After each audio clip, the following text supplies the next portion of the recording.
For decades, office Wi-Fi has relied on ceiling-mounted Omni antennas, but what if the default choice is actually holding us back?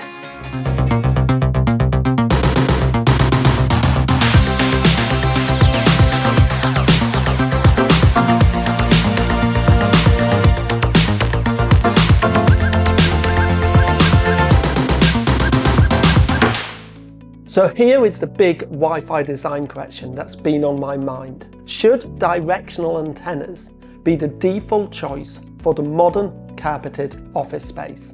To dig into this question, I travelled to Helsinki, Finland, where Wolt invited me to help them with some proof of concept testing using the new Juniper AP47D directional access point. If you're not familiar with them, Wolt is a Helsinki-based technology company operating a major local commerce platform that connects customers with restaurants, grocery stores, and a wide range of retailers. They run a massive, highly connected operation, so Wi-Fi really matters to them. Now, when I arrived at Wolt's offices, the first task was to remove my shoes. Because in Finland, people don't wear shoes in the office. And honestly, I have to admit, the Finns are onto something. Doing Wi-Fi testing in your socks is surprisingly comfortable. And from there, I caught up with Rob Boardman from Juniper Networks. Rob, for years, Wi-Fi in offices has relied on ceiling-mounted Omni antennas, but you've said we should maybe rethink that. Why? Well, because Wi-Fi design has shifted from just coverage to capacity. We're packing more APs into the same spaces, and traditionally Omnis spread their signal too wide. What we need is smaller, tighter cells. Okay, but can we not just turn the power down? Well, you have a problem with that. Weaker signal forces devices to use lower modulation, which kills performance. And one of the key benefits of Wi-Fi 7 is that it delivers incredible speeds with 4K QAM, but only if the signal's strong enough. So instead of reducing power, we should control the signal with the directional antenna. Directional towers are great, but they can be expensive, it can get messy trying to install that. Well, you're absolutely right. That's been a big barrier. And that's exactly why here at Juniper we developed the AP47D, right here in my hand. It is a variation of our flagship AP47 access point, and it has the integrated 60-degree directional antennas. So now customers have a choice. They can use their 47 with the traditional down-tip Omni, or they could use the 47D with the built-in directional design. Both are easy to mount, but the 47D gives you the benefit of that small cell capacity without the hassle of using external antennas. Rob made a strong case that directional antennas can deliver better performance in capacity-driven wireless designs. But of course, I wanted to validate that for myself. So we set up a head-to-head comparison between the Juniper AP47 and the AP47D. We chose a high-capacity open area inside Wolt's offices, one that could have been covered by a single omnidirectional access point if all we cared about was coverage. But in reality, the area needed multiple APs to support the number of users during peak times. Our plan was simple. First, we created a traditional capacity-based design using 3 omnidirectional AP47s. We installed them, ran our client performance tests, and recorded the results. Then, without changing the AP locations, we swapped the AP47s for the AP47Ds and ran the exact same client performance tests again. But before we dive deeper, a quick thank you to HPE for sponsoring this video and supporting the testing you're about to see. They provided the gear and access to their team, but as always, the analysis and conclusions are entirely my own. Rob gave me a hand installing the AP47s in the planned locations, and I'm pretty sure from the look on his face, he enjoyed that lifter a little too much. Once the APs were up and running, it was time to connect to the network and experience it the same way any user would.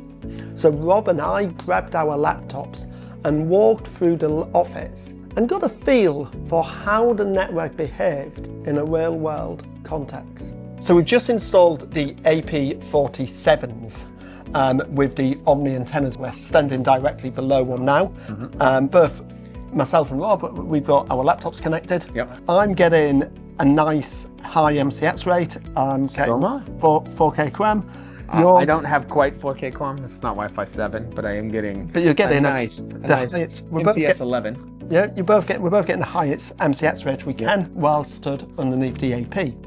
So we're going to have a walk down the office and we're just going to see what happens. Yeah. Should we do that? Let's go.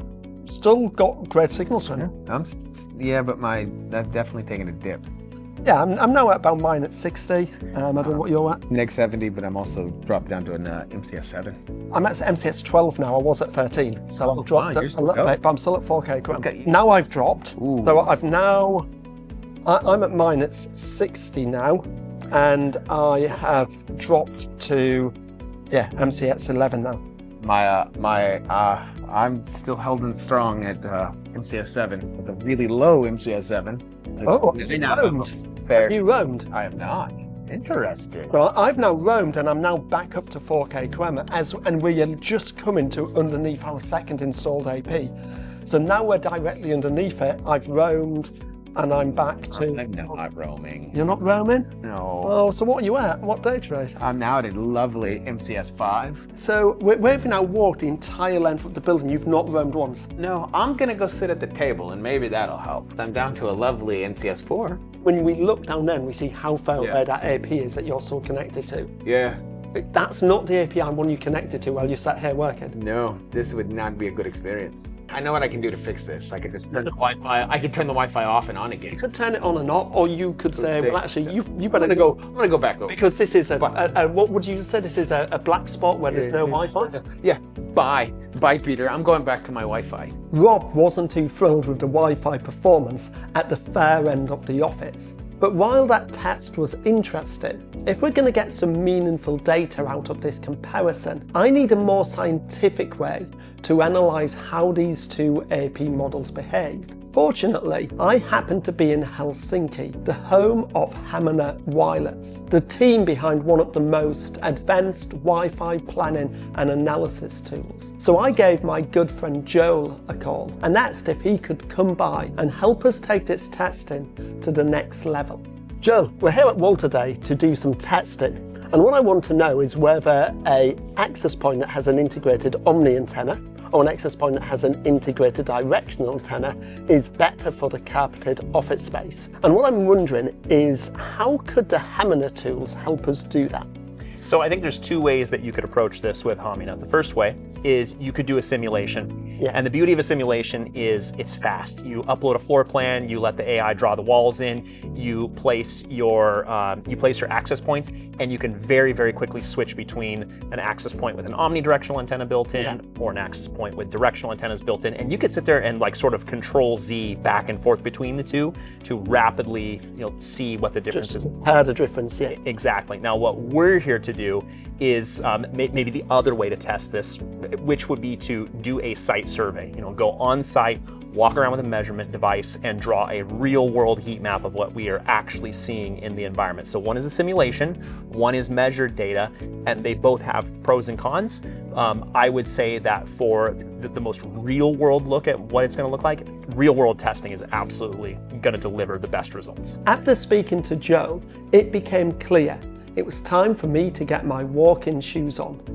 Well, walk-in socks, and survey the office. Using the Hamina Onsite with the Nomad was incredibly straightforward. The Nomad has 4 radios and scans all Wi-Fi channels, capturing AP information in real time as you walk. And honestly, doing a site survey in your socks, that should definitely become a thing.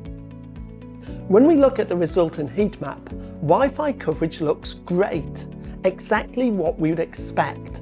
We've got plenty of green, which represents areas where the primary signal strength is stronger than -65 dBm. At -65 dBm or better, clients can usually maintain a high data rate and deliver excellent performance. Let's just look at the center AP. Here you can see that a single omnidirectional access point easily covers the entire space. You see, coverage is not an issue here, but this area can have up to 150 people during peak times, and we don't want them all attaching to a single AP just because they see a strong signal strength. So let's look at one of the other APs. Let's pick the one Rob and I first connected to.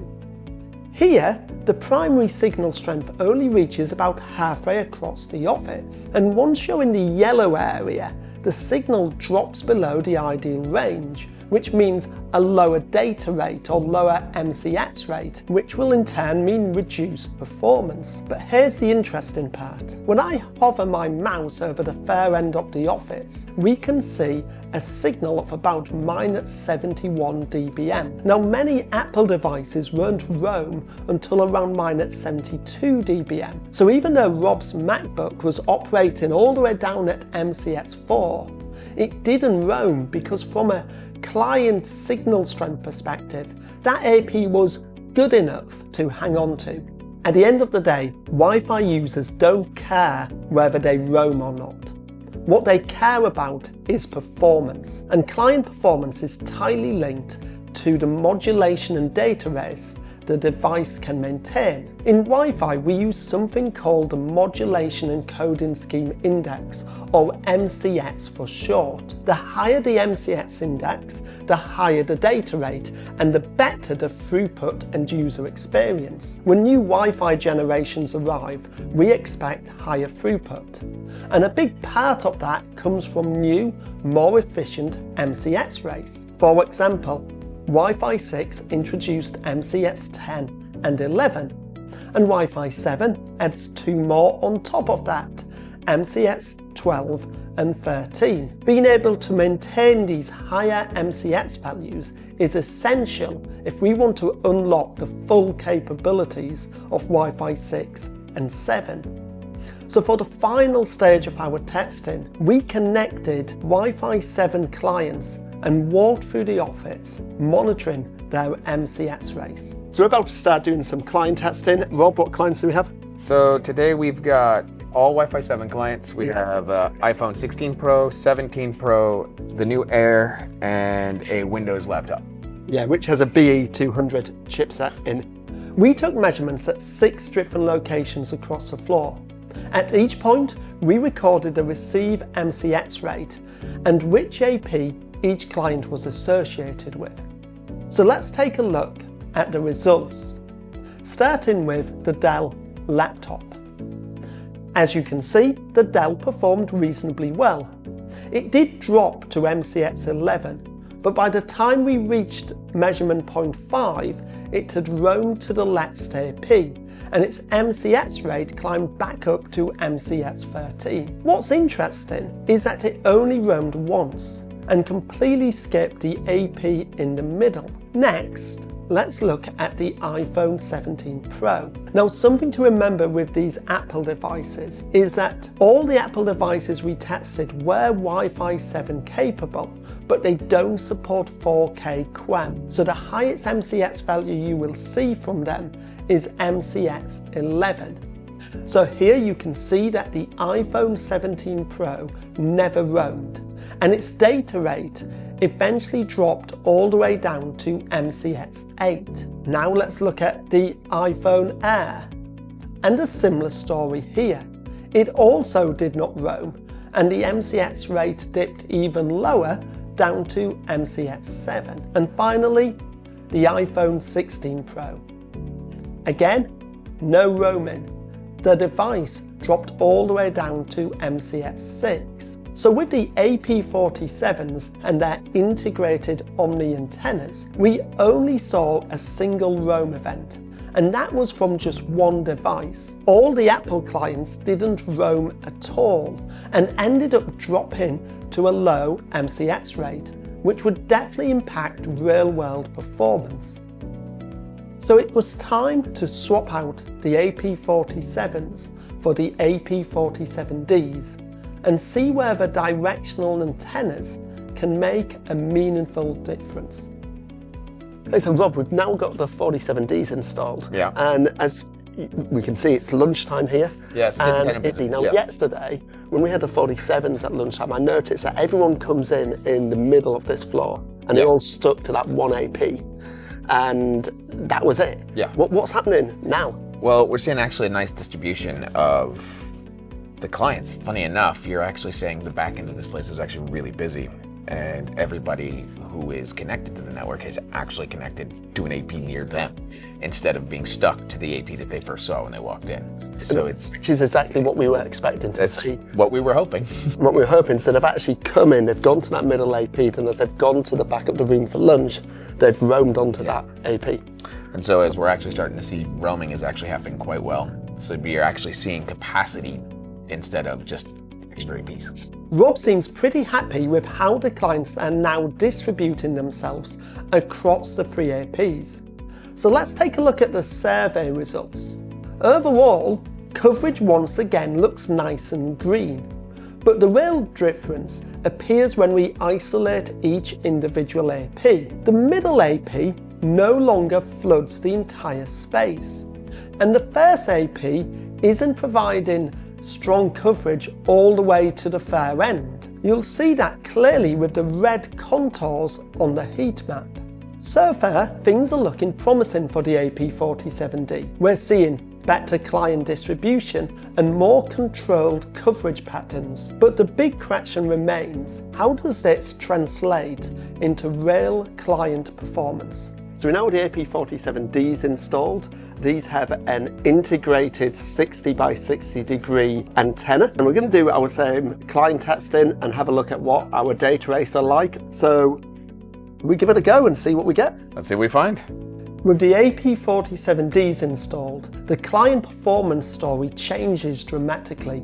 Let's take a look at the results. The Dell laptop roamed cleanly to each AP and maintained 4K QAM, that's MCS 12 and 13, for most of the walk, only dipping briefly to MCS 11 at one point. That's exactly the kind of behaviour we want from Wi-Fi 7 clients in a multi-AP environment. Now the iPhone 17 Pro also roamed to every AP and held much higher data rates across the floor compared to the Omni setup. The iPhone Air showed the same pattern, roaming as expected and staying constantly at MCS 11 or 10 across all survey points.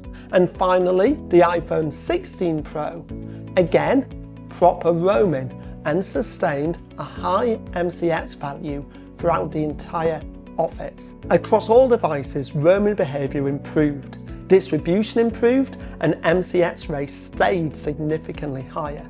So, is it time to stop using omnidirectional APs altogether? Well, as always, it depends on the requirements. In open office areas, especially where multiple APs are needed for capacity rather than just coverage, directional antennas like the AP47D can offer real measurable advantages. They create cleaner cell boundaries, encourage proper roaming, and help maintain higher MCS rates. But in other parts of a building, where you simply need consistent coverage and client counts are low, omni antennas may still be the right choice. The key is knowing where directional antennas solve a problem and deploying them intentionally. So thank you for joining me on this deep dive into the Juniper AP47D and directional antennas in high-density office Wi-Fi. I hope you found the real-world testing useful and maybe even picked up a new perspective on when directional antennas can make a difference. If you enjoyed this video and found it helpful or like learning something new, please give it a thumbs up. And if you'd like to see more real-world Wi-Fi testing and deep technical analysis, make sure you subscribe and hit the notification bell so you don't miss future videos.